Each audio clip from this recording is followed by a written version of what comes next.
പേടി ഇങ്ങനെ T shirt പൊക്കിയിട്ട് breast ഇങ്ങനെ പുറത്തിട്ടുകൊണ്ട് റോഡ് സൈഡിൽ കൂടി നടക്കുക. ഇവിടെ മൈസൂർ ബസ് സ്റ്റാൻഡിൽ രാത്രി ഇങ്ങനെ മിടി പൊക്കിയിട്ട് അണ്ടർവെയർ ഊരിയിട്ട് ഇങ്ങനെ കയ്യിൽ കറക്കിക്കൊണ്ട് നടക്കുക. അപ്പോൾ പോലീസുകാർ ഇതിൻ്റെ അകത്ത് അങ്ങോട്ടും ഇങ്ങോട്ടും ഇടക്ക് വന്നു പോകുന്നുണ്ട്. എനിക്ക് മൈസൂർ ദസറക്ക് പോയപ്പോൾ ഉണ്ടായൊരു സംഭവം കേട്ടോ. ദസറ തുടങ്ങി 2-ാം ദിവസം ഞാൻ ദസറ കാണാൻ വേണ്ടി പോയി. അപ്പോൾ ഞാൻ രാത്രി തന്നെ തിരിച്ചു വരാൻ പ്ലാനുള്ളതുകൊണ്ട് ബസ്സിനാണ് കയറി പോണത്. കാരണം വണ്ടി എടുത്തു കഴിഞ്ഞാൽ രാത്രി തിരിച്ചു വരാൻ പറ്റില്ല. മുത്തങ്ങ ചെക്ക് പോസ്റ്റ് രാത്രി യാത്ര നിരോധനമുള്ളതാണ്. അപ്പോൾ 2 ബസ്സുകൾ കർണാടകയുടെ KSRTC കേരളത്തിന്റെ KSRTC ഒക്കെ ഉണ്ട്. രാത്രി നമുക്ക് അതിൽ 10-300 രൂപ കൊടുത്ത് ഞാൻ ടിക്കറ്റിൽ എടുത്ത് നേരെ കയറി ബത്തേരിയിൽ വന്ന് ഇറങ്ങാൻ പറ്റും. അതേസമയം റൂം എടുത്ത് കിടക്കാനാണെങ്കിൽ അവിടെ നിന്നിട്ട് കാര്യമില്ല. കാരണം രാത്രി മൈസൂരത്തെ കാര്യം പറയണ്ടല്ലോ, രാത്രി ആയി കഴിഞ്ഞാൽ പിന്നെ ഒരു 10-12 മണി കഴിഞ്ഞാൽ ടൗണിൽ ഇറങ്ങിക്കഴിഞ്ഞാൽ പോലീസ് അടിച്ചു ഓടിക്കും. അവിടെ നൈറ്റ് ലൈഫും കാര്യങ്ങൾ കേരളത്തിലെ പോലെ നൈറ്റ് ലൈഫ് മാങ്ങാ തേങ്ങ എന്ന് പറഞ്ഞ് കർണാടകയിലേക്ക് എന്ന് കഴിഞ്ഞാൽ പല സ്ഥലങ്ങളിലും ബാംഗ്ലൂരിൽ മാറ്റമുണ്ട്. പക്ഷേ മൈസൂരിലൊക്കെ രാത്രി പുറത്തിറങ്ങിക്കഴിഞ്ഞാൽ സീനാണ്. അപ്പം എന്തിനാ ബസ് സ്റ്റാൻഡിൽ എത്തിയെന്നുള്ള കഥയാണ് ഞാനിപ്പോൾ ഇത്രയും പറഞ്ഞു തന്നത്. കാരണം ബൈക്കിനാണ് പോകണമെങ്കിൽ ഞാൻ മൈസൂർ ബസ് സ്റ്റാൻഡിൽ പോകേണ്ട കാര്യമില്ലല്ലോ. അങ്ങനെ ദസറയൊക്കെ കണ്ട് 2-ാമത്തെ ദിവസം വലിയ തിരക്കൊന്നുമില്ല. എങ്കിലും ദസറ തുടങ്ങിയതിൻ്റെ ചെറിയ തിരക്കുകളൊക്കെ ഉണ്ട്. സാധാരണ മൈസൂരിലെ ദസറ തുടങ്ങിക്കഴിഞ്ഞാൽ അവസാന ദിവസങ്ങളിലൊക്കെ നല്ല തിരക്കായിരിക്കും. പക്ഷെ ഞാനന്ന് പോയ ദിവസം വലിയ തിരക്കില്ല. അങ്ങനെ ദസറയൊക്കെ കണ്ട് നേരെ തിരിച്ചു പോരാൻ വേണ്ടി ഒരു 11 മണി ആകണില്ല, അതിന് മുമ്പ് തന്നെ ബസ് സ്റ്റാൻഡിലേക്ക് ചെന്നിറങ്ങി ബാംഗ്ലൂർ ബസ്സിൻ്റെയൊക്കെ ഏകദേശം ആ ഒരു ഭാഗത്തേക്ക്, ബാംഗ്ലൂർ ബസ് പോണ ഒരു ഭാഗത്തേക്ക് നടന്ന് ബസ് സ്റ്റാൻഡ് അകത്തേക്ക് ഞാൻ കയറാൻ പോയി. അവിടെ ചെന്ന് നിന്നപ്പോൾ തന്നെ ഇങ്ങനൊരു സംഭവമാണ് പുറത്ത് കാണുന്നത്. ഇവരൊച്ചയെടുക്കണ്, ഇതേപോലെ തന്നെ ഇങ്ങനെ ബ്രസ്റ്റ് പുറത്തിട്ടുണ്ട് നടക്കണ്. ഇവർ 5-8 പേരുണ്ട്. ഒരാൾ അങ്ങനെ ചെയ്യണം, ഒരാൾ മറ്റേ അണ്ടർവെയർ ഊരി ഇങ്ങനെ കയ്യിൽ ഇതുകൊണ്ട് കറക്കണം. ഇവിടെ ഇരിക്കുന്ന ഫാമിലി ആയിട്ടുള്ള ആൾക്കാരൊക്കെ മക്കളൊക്കെ ആയിട്ടുള്ളവർ കണ്ണ് പൊത്തിക്കൊണ്ട് എല്ലാവർക്കും വളരെ ബുദ്ധിമുട്ട്. അപ്പോൾ ഈ സംഭവം യൂട്യൂബിലേക്ക് എടുത്ത് വീഡിയോ എടുത്ത് ഇട്ടിട്ടുണ്ടെങ്കിൽ ഇത് കാണേണ്ടവർ കാണും. പിന്നെ അവിടെ അങ്ങനെ ഒരു സംഭവം നടക്കില്ല, പോലീസുകാരെ എതിർക്കും. ഇതിപ്പോൾ വേണ്ട രീതിയിൽ സംഭവം എതിർക്കാത്തത് കൊണ്ടാണ് ശരിക്കും ഇങ്ങനെ ഒരു സംഭവം. ഇത് ശരിക്കും നമ്മുടെ കേരളത്തിലാണെങ്കിൽ ഇങ്ങനെ ഒരു സംഭവം നടക്കില്ലെന്ന് എനിക്ക് തോന്നുന്നത്. കാരണം ഇവിടെ ഉണ്ട് ഇവരെ പോലത്തെ ആൾക്കാരൊക്കെ. പക്ഷെ ഇത്രയും വലിയ തലവേദന നാട്ടുകാർക്ക് ഉള്ളതായിട്ട് എനിക്ക് തോന്നുന്നില്ല, കണ്ടിട്ടില്ല സംഭവം. അങ്ങനെ ഞാൻ അവിടെ നിന്ന് നേരെ പതിയെ ഓരോ ഷോട്ടുകളും എടുക്കുകയാണ്. ഇവർ ആൾക്കാർക്ക് ബുദ്ധിമുട്ടുണ്ടാക്കുന്ന രീതിയിലുള്ള ഓരോ ഷോട്ടുകളും പതിയെ എടുക്കുക.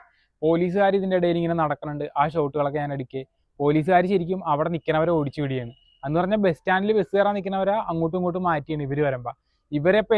ഇവർക്ക് പോലീസുകാരെ പേടിയില്ല, പോലീസുകാർക്ക് ഇവരെ പേടിയാണ് എന്നുള്ള രീതിയിലാണ്. അങ്ങനെ പോലീസുകാർ ഒരു റൗണ്ട് വരും, എന്നിട്ട് ഇങ്ങനെ പറഞ്ഞിട്ട് പോകും, നിങ്ങൾ അവിടെ നിൽക്കരുത്, അവരെ നോക്കരുത്, ഉള്ളിലേക്ക് പൊക്കോ, മാറി നിന്നോ, അവർ ഒന്ന് ഫോൺ തട്ടിപ്പറിക്കും, പേഴ്സ് തട്ടിപ്പറിക്കും എന്നുള്ള രീതിയിൽ പോലീസുകാർ പറഞ്ഞിട്ട് ഒരു റൗണ്ട് വന്നിട്ട് പോകും. അങ്ങനെ പോകും. അപ്പം ഇങ്ങനെ ഷൂട്ട് ചെയ്ത് അവിടെ ഇങ്ങനെ നിൽക്കുകയാണ് ഞാൻ. അപ്പം ഇവരുടെ കൂട്ടത്തിൽ കുറച്ച് പേര് അപ്പുറത്ത്, കുറച്ച് പേര് ഇപ്പുറത്ത്. ഇപ്പം ഇവരുടെ കൂട്ടത്തിൽ നിന്ന് ഒരാൾ ഇങ്ങനെ കൈ കൊട്ടിയിട്ട് ഇവിടെ ഒരുത്തൻ കന്നഡയിൽ വീഡിയോ എടുക്കണമെന്നുള്ള രീതിയിൽ പറഞ്ഞു.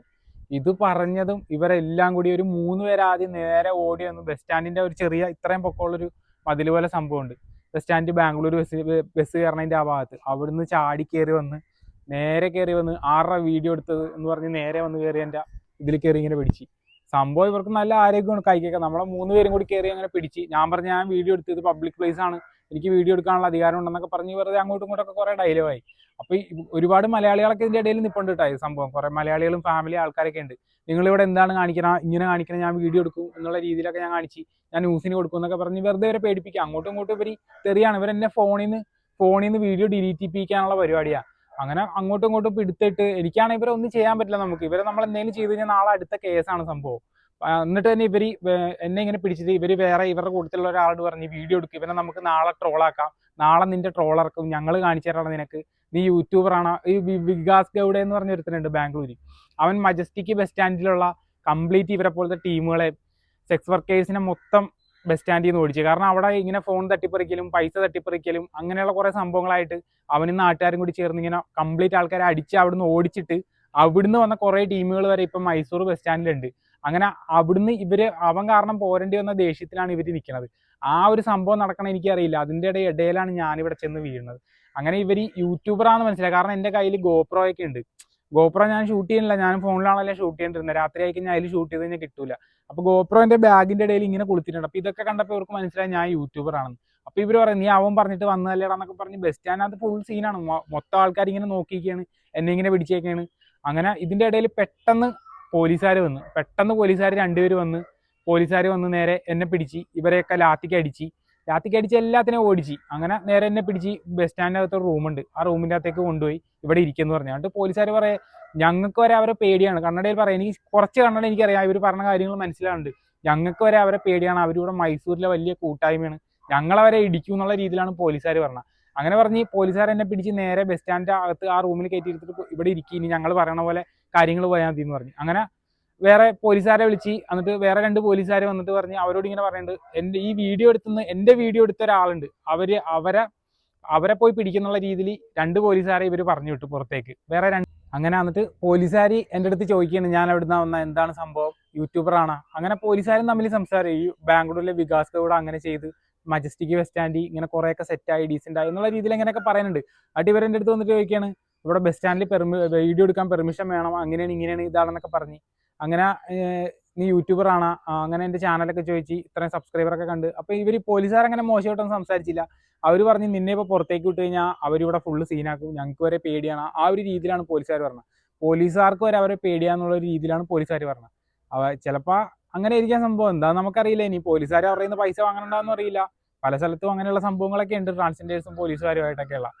അങ്ങനെ വന്നിട്ട് പോലീസുകാർ എന്നെ അവിടെ ഇരുത്തിയൊക്കെയാണ്. അപ്പം മറ്റവരെ പറഞ്ഞു വിട്ടേക്കണം, മറ്റേ ആ ടീഷർട്ട് എടുത്തേണ്ടിരുന്ന, എൻ്റെ വീഡിയോ എടുത്തേണ്ടിരുന്ന ആളുടെ ടീഷർട്ടിൻ്റെ കളറൊക്കെ പറഞ്ഞാണ് വിട്ടേക്കണത്. അങ്ങനെ അവരുടെ കയ്യിൽ നിന്ന് വീഡിയോ ഡിലീറ്റ് ചെയ്യിപ്പിക്കാനാണ് ഈ 2 പേരെ പറഞ്ഞു വിട്ടേക്കണം. കാരണം ഇത് പുറത്ത് വന്നു കഴിഞ്ഞാൽ പോലീസുകാർക്ക് ഭയങ്കര സീനാണിത്. കാരണം ദസറ സമയത്ത് അങ്ങനെ ഒരു സംഭവം മൈസൂർ ബസ് സ്റ്റാൻഡിൽ ട്രാൻസ്ജെൻഡേഴ്സ് അങ്ങനെ ഒരു സംഭവം ഉണ്ടായത് പോലീസുകാർക്ക് ഭയങ്കര പ്രശ്നമാണ്. അത് കാരണം ആദ്യം തന്നെ 2 പേരെ പറഞ്ഞു വിട്ട് അവർ ആ വീഡിയോ ഡിലീറ്റ് ചെയ്യിപ്പിക്കാനാണെന്ന് എനിക്ക് മനസ്സിലായി. അങ്ങനെ മറ്റവർ പോയിട്ട് തിരിച്ചു വന്ന് ഇവർ 4 പേരും കൂടി വന്നിട്ട് എൻ്റെ ഫോൺ വാങ്ങി ഇവർ നോക്കി. അപ്പോൾ ഇതും കാര്യങ്ങളും കുറേ വീഡിയോസും കാര്യങ്ങളൊക്കെ ഉണ്ട്. അത് പറഞ്ഞ് ഈ വീഡിയോയൊക്കെ ഇവിടുന്ന് ഡിലീറ്റ് ചെയ്യാതെ വിടില്ല ഇത്. എന്നിട്ട് ഇവർ നമ്മളെ പേടിപ്പിക്കുക, അവർ കേസ് കൊടുത്തു കഴിഞ്ഞാൽ നീ അകത്ത് പോകും, അങ്ങനെ ഇങ്ങനെയെന്നൊക്കെ പറഞ്ഞ് എന്നെ പേടിപ്പിച്ച്.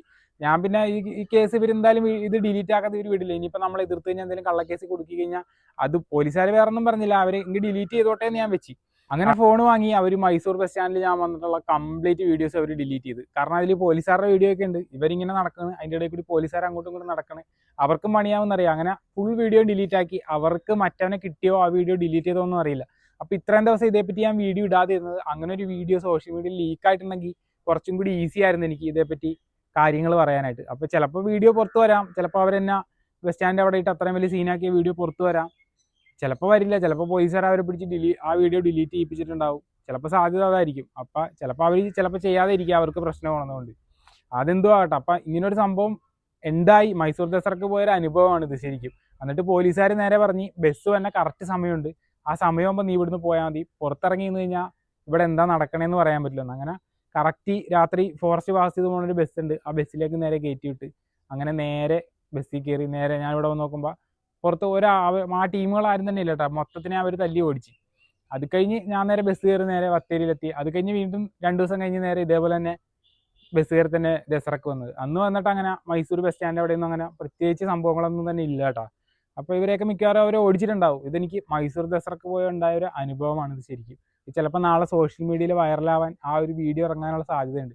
അത് യാത്രകളിൽ ഇങ്ങനെ പല പല അനുഭവങ്ങളുണ്ട്. എൻ്റെ ഒരുപാട് യാത്രകൾ ഞാൻ ചെയ്തിട്ടുണ്ട് ഇപ്പോൾ ഈ ഒരു വർഷത്തോളം ഇട്ട്. ഈ ഒരു വർഷത്തോളമായിട്ട് ഇതുപോലെ ഇടങ്ങേറായിട്ടുള്ള പല അനുഭവങ്ങളുണ്ട്. ഇങ്ങനെയുള്ള അനുഭവങ്ങളാണ് ശരിക്കും നമ്മുടെ യാത്രയിൽ ശരിക്കും വേറൊരു വൈബ് സൃഷ്ടിക്കുന്നത്. സംഭവം ഒരു വലിയ പ്രശ്നമാണെങ്കിലും അത് വേറൊരു വൈബാണ്. ഇതേപോലെ ഇഷ്ടം പോലെ കഥകളുണ്ട് കേട്ടോ. ഇനി എൻ്റെ യാത്രകളിലുള്ള പല ഇതേപോലത്തെ കഥകളായിട്ട് പല സ്ഥലങ്ങളിലെയും ഒഡീഷ, ഡൽഹി, UP, UK അങ്ങനെ പല സ്ഥലങ്ങളിലും പല കഥകളുണ്ട്. ഈ പല കഥകളും നമുക്ക് ഷൂട്ട് ചെയ്യാൻ പറ്റാത്തതും ഷൂട്ട് ചെയ്തിട്ട് ഡിലീറ്റ് ചെയ്യേണ്ടി വന്നിട്ടുള്ള കഥകളൊക്കെ ഉണ്ട്. ഇങ്ങനത്തെ ഓരോ കഥകൾ ഞാൻ എൻ്റെ ചാനലിൽ പറയാൻ ഉദ്ദേശിക്കുന്നുണ്ട് ഇങ്ങനെ ഫ്രീ ആയിട്ടുള്ള ഓരോ സമയങ്ങളിൽ. അപ്പോൾ ഓക്കെ, അടുത്ത വീഡിയോ ആയിട്ട് കാണാം.